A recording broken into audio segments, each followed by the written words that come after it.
button. Oh And we are live. I pressed the button. Come on, you should tell me. I'm cooking. By the way, here's my chicken soup today. Ooh. Ooh. Yeah. So, Get into a soccer match for my son. So that's why. Sorry, guys. are you doing the food? Sorry? Are you doing the food for them? No. For us. I don't. I want to avoid the hustle when I come back. They have something to eat ready. So, everyone, hello. We just had a small side discussion while we were going live with you. And Rosa has a football match with her son today. So we are on and watching her cook while we're doing this little chat. See how flexible and amazing this is? And today we are talking about the things that we wish we knew before we started our business. Now, hindsight is an amazing thing. And there are always things that you wish you knew before you had done something. Sometimes, though, if you had known what it was, you wouldn't have done it. But we're not going down that road today. Today, we're just talking about the things that we wish we knew. Now, if you haven't joined us before, welcome to my page.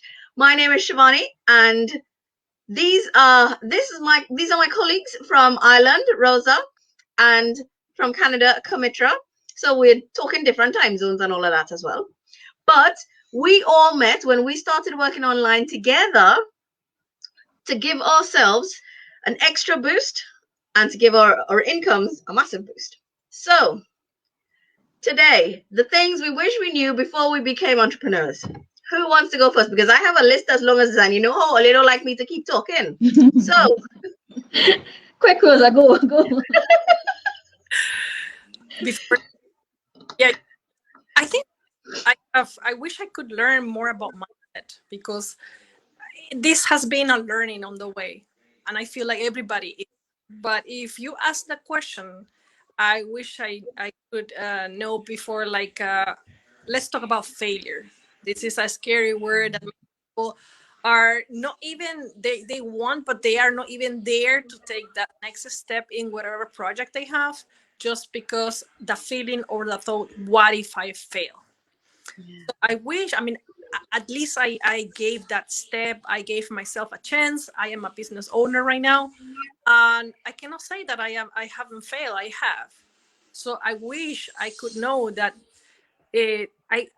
I wish I could know that I shouldn't take the failure as something bad, as something negative. But now I know, of course, that those are challenges, and that's something normal. Nobody who is really famous, that are multimillionaire people with so many income stream at the same time, give me a break. Of course they have failed, and many times, not only once. So they are not scared. They know already part of the process, and they have to work it out.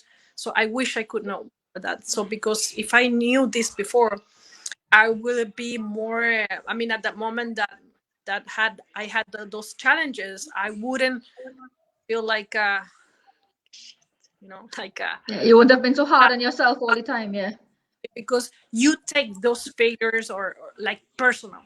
Yes. So if you don't know how to manage that, probably you will give up very easily.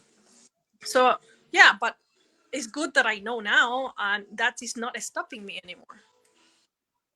Yeah, that's great. That's I think all of us go through that in some level, yeah.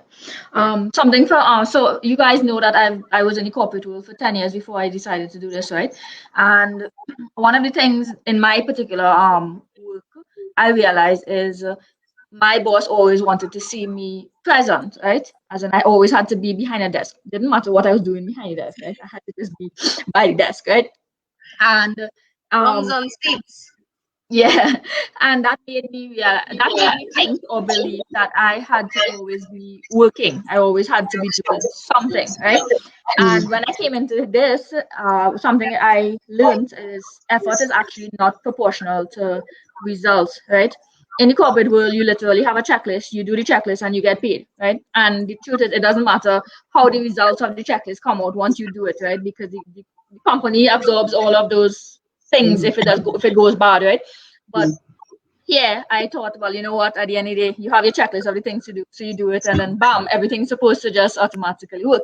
And it does to an extent, of course. Everything we do, just like Rosa said, even if something is considered a failure, it's not, right? It's a learning experience. It's to do better. You're always building and growing, right? But one of the things with business is because it's fresh and you're now starting, the effort that you actually put in the beginning goes into building your business first, and then the results come. And I had to shift that change in from my mindset from corporate world where you just work for a month and you get money, you work for a month and you get money. I had to shift it where at the end of the day, it doesn't matter how much effort you put in, you have to be consistent. You have to keep building, and the effort will pay off, no doubt about it. And the beauty about a business is the more you put in consistently, it actually gets bigger in the end.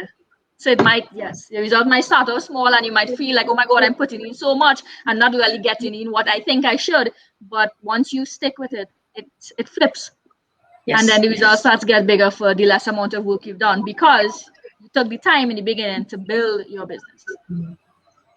That is an excellent lesson because I didn't, honestly, I had to do that kind of that mental shift because everybody has to do it in the beginning. When you leave a normal job as an employee and you become an entrepreneur, you literally have to become another person.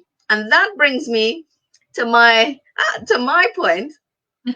So the thing that struck me is your sense of identity and being authentic and true to yourself.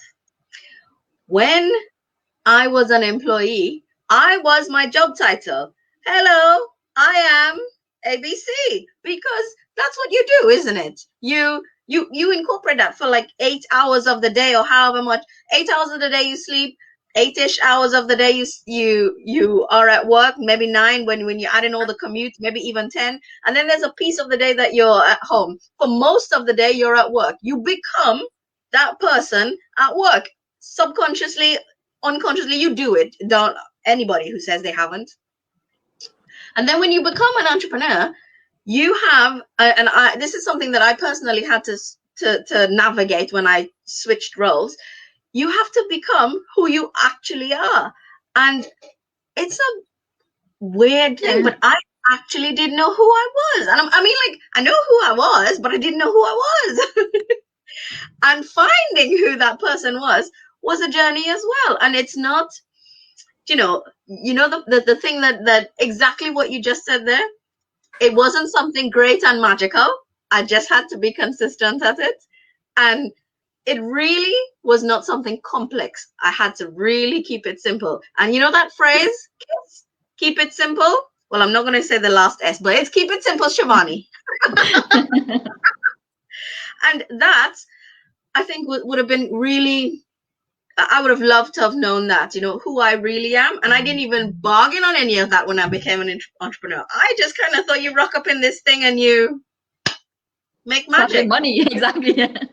And even though I was making the money, it's all these other things that were personal growth lessons cropped up. And I didn't even realize that. I'm glad, though, that, I had you guys to help me work through it. How many times have we had a discussion when we go, oh, the light bulb went off?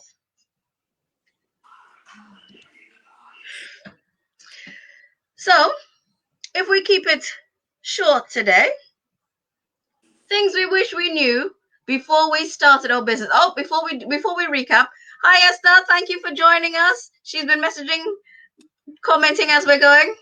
Hello, she's in Ecuador. So let's recap the things we wish we knew before we became entrepreneurs. That the purpose of everybody coming on our page is to follow us and find out what we know, so that when they take their journey, they learn from our mistakes and they benefit from our wisdom. That's really the whole purpose behind this. However you choose to become an entrepreneur, we want you to benefit from our wisdom. So the things we wish we knew. Mindset was one that Rosa touched on. And what was the other one you touched on? Don't take failure personal. Failure is not you. Failure is part of the process and part of the journey. Do not take it personally. Consistency. Consistency is the name of the game. It's not about effort. What was that? You said something really lovely. Effort isn't directly proportional to the results you see. And you see, she's an engineer, so she have to create an equation. Effort is not directly proportional. Effort is not directly proportional to the. You can take the girl out of the site, but you can't take the site out of the girl. And no, I can't. You see what? No.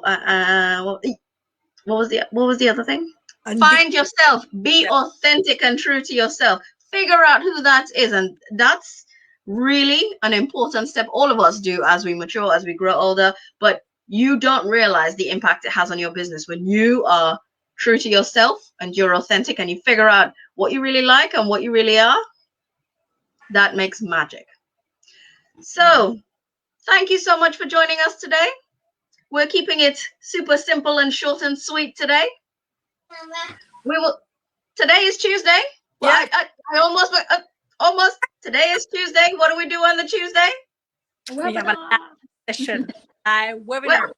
Show. Where's Gabriel? He's supposed to be advertising for us. Gabriel, what do we do on a Tuesday? Gabriel is busy right now. He's prepping for his match. So Tuesday, go up to the top of our pages, click on that Learn More button. You get to see the webinar that started us on our journey, that helped us learn these 3 things that we learned. And you will be surprised at the amount of things that you will learn.